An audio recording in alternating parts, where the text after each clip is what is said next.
This is the introductory video for the Astronomy 1100 Sunspotter experiment. Specifically, this video will teach you how to take data. The department has two different Sunspotter telescopes. They come under these blue covers. The way in which these work is that sunlight comes through this large lens at the front, comes back here, bounces off a mirror, comes over here, bounces off another mirror, comes up to the top, there's a third mirror there, and on this black platform, there's another lens which acts as an eyepiece. But you don't put your eyeball up to it. Instead, it casts an image onto this white paper here. It's important, of course, that we cast the image onto paper. You should never look through a telescope at the sun. It will destroy your eyesight almost instantaneously, unless it has the appropriate filters on it.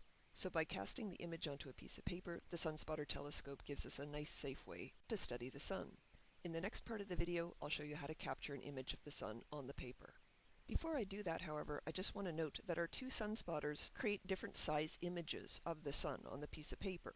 That means you have to pick one of the sunspotters and use that consistently for all of the data taking, which takes place over the course of several days. So you can't switch back and forth between the two different sunspotters. Pick one, and your group should use that sunspotter consistently for the entire data taking period. So here's the sunspotter sitting in the sun. We want to get this oriented so that it's pointing directly at the sun. To begin with, there's a screw down here that you want to loosen. Once that's loosened, then this entire section of the sunspotter will come out, which means you can now tilt it back and forth. So to get the sunspotter pointed directly at the sun, first of all, you want to look at this little post here at the front. You want to arrange things so that this post is not casting a shadow. So that means you swivel this back and forth, and you swivel this part back and forth, until you get as little shadow as possible cast by that piece of wood. And by the way, that little post of wood actually has an official name. It's called a gnomon.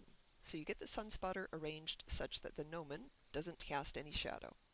So here's a shot showing you the interior of the sunspotter at this point. So you should notice that there's two little spots of light here and here. That's the sunlight that's leaking through these two little holes here at the front. So when you've got things set up so that the gnomon doesn't have much of a shadow, you should see these two little spots. At this point, you then reorient the sunspotter again to get those spots right in the center of these little white circles. So I'll do that now. So I swivel back and forth this way, and also this way, until I've got those white spots right in the middle of the white circles. And of course, when I do that, then you see an image of the sun. So now I can adjust things further to get that image of the sun centered on my page. And although it looks like just a circle of light, this is actually an image of the sun. So here's a close-up of that image of the sun on the page. One thing that's kind of interesting about this is if I put my finger here and you just watch for a few seconds, you're actually going to see the image of the sun sliding across the page. In other words, we've magnified the image of the sun from a little circle you see in the sky to something this size, and that's big enough that we can actually watch the sun moving across the sky, or rather, we're watching the Earth rotate underneath the sun. So that means when we want to take data, we've literally got a moving target. We're going to have to keep adjusting things and take our data very, very quickly. It won't be easy to see in the video. There is actually a very small sunspot visible today. So I'm going to take data based on that sunspot. In order to facilitate your data taking, we've created these sheets for you. So they've got a circle on them that's about the same size as the image of the sun on the page. So then you can line up the image of the sun in this circle and then mark the location of your sunspots. Now remember that the two different sunspotters create different images on the page, so we've got two different versions of this sheet. So you need to get the one that's going to fit the image of the sun on your sunspotter. Now, this page, as photocopied, is a little too wide to fit in the sunspotter, so before you take data, flip this guy over, and then fold down about 2 centimeters on both sides of it. So 1 to 2 centimeters should be enough, and then that is a good size to fit in your Sunspotter telescope. And you do want this page to lie flat, because the light actually bounces around with all those mirrors, and if the page is buckled up a little bit, it actually blocks some of the light coming through. So fold down about 2 centimeters on both sides so that this will lie flat inside your sunspotter. So here's my Sunspotter telescope ready for data taking, and I have prepared my data taking sheet ready to do so. So what I'll do now is I then insert my piece of paper and get the circle lined up with the image of the sun on the page. And because the image of the sun is moving, I'm going to have to be quick about getting in here and drawing the location of my sunspot. So I zoom in here and I draw where I saw it.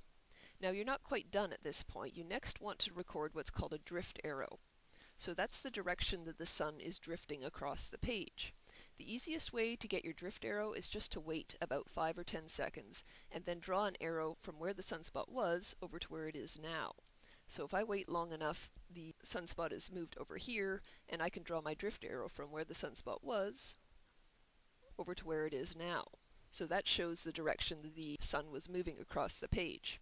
If you think about that, that arrow is lined up with the east-west direction, because the fact that the image of the sun is moving across the page is due to the fact that the Earth is rotating in the east-west direction. So you would draw in all your sunspots that you see and draw in a drift arrow. You're also going to want to record the observer, that's you, the telescope you used, Sunspotter number 2 in this case, the date that you took this data on, the time that you took this data, so you check your watch and write down the time.